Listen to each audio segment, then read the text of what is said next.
এই সমিতি দীর্ঘদিন থেকে বিভিন্নভাবে বিশৃঙ্খলভাবে কেউ কেউ এই সমিতিকে তাদের বাপদাদার পৈতৃক সম্পত্তি মনে করে দখল করে নিয়ে এ যেন খাসের জমি আর কি, এইভাবে দখল করে নিয়ে তারা ভোগ দখল করেছে।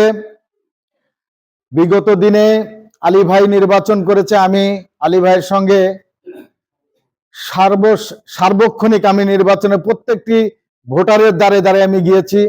তখন আমাদের প্রিয় নেতা সানাউল্লাহ নূর বাবু বেঁচে ছিলেন, তার নির্দেশেই আমি ভাইয়ের সঙ্গে সবসময় গিয়েছি। আপনাদের এই সমিতির উত্তরোত্তর সমৃদ্ধি ঘটানোর জন্য আমাদের প্রচেষ্টা ছিল, ইনশাল্লাহ আগামী দিনেও থাকবে। এখানে আমার অনেক শ্রদ্ধাভাজন নেতৃবৃন্দ, বিশেষ করে আমার শাহাবুদ্দিন ভাই আছে, আমার সাইফুল ভাই সহ অনেকে আছেন যারা আমার অত্যন্ত পরিচিত মানুষ। এনাদের সঙ্গে আমার জীবন দশায় আমি একেবারে ছোটবেলা থেকে এই রাজনীতি সহ সামাজিকভাবে এবং যে কোনো অনুষ্ঠানে আমি ওনাদের সঙ্গে সবসময় চলাফেরা করেছি। আগামী দিনেও ইনশাল্লাহ চলাফেরা করার তৌফিক যেন আল্লাহ তাআলা আমাদেরকে দেন। আমি বিশেষ করে আমার আসাদ বলেছেন যে বিগত দিনে এই সমিতির সদস্য না হয়েও যারা দখল করে নিয়েছেন ফ্যাসিস্ট আমলে, তারা এই সমিতি থেকে যে সুবিধা ভোগ করেছেন, অবৈধভাবে যে সুবিধা ভোগ করেছেন, এই অবৈধ এবং দুর্নীতিবাজের বিরুদ্ধে আপনারা আইনগত কি পদক্ষেপ নেবেন এটা আমরা জানতে চাই। পাশাপাশি আগামী দিনে ইনশাল্লাহ আপনারা জানেন আগামী 12 ফেব্রুয়ারিতে ত্রয়োদশ জাতীয় নির্বাচনের তফসিল ঘোষণা হয়েছে।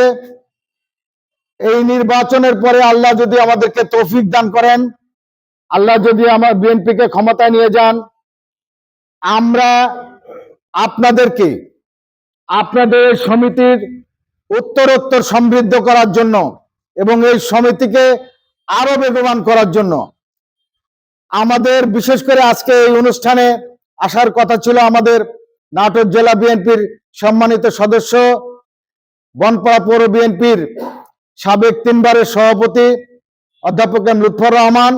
উনি বিশেষ কাজে ঢাকায় চলে গিয়েছেন। আপনারা জানেন আমাদের তারুণ্যের অহংকার তারেক রহমান কালকের দিন পরে 25 তারিখে বাংলাদেশে পদার্পণ করবেন। তারই লক্ষ্যে উনি আগে ভাগেই ঢাকায় চলে যাওয়ার কারণে উনি আসতে পারেন নাই। উনি আপনাদেরকে আমাদের মাধ্যম দিয়ে সালাম পৌঁছে দেওয়ার জন্য বলেছেন, আমরা তার পক্ষ থেকে আপনাদেরকে সালাম জানাচ্ছি। পাশাপাশি আমরা যে কথাটি বলতে চাই, আগামী দিনে আমাদের দল ক্ষমতায় আসলে এখানে অনেকেই আমাদের বিএনপির লোক আছেন, আমার শাহাবুদ্দিন ভাই সহ অনেক নেতৃবৃন্দ রয়েছেন।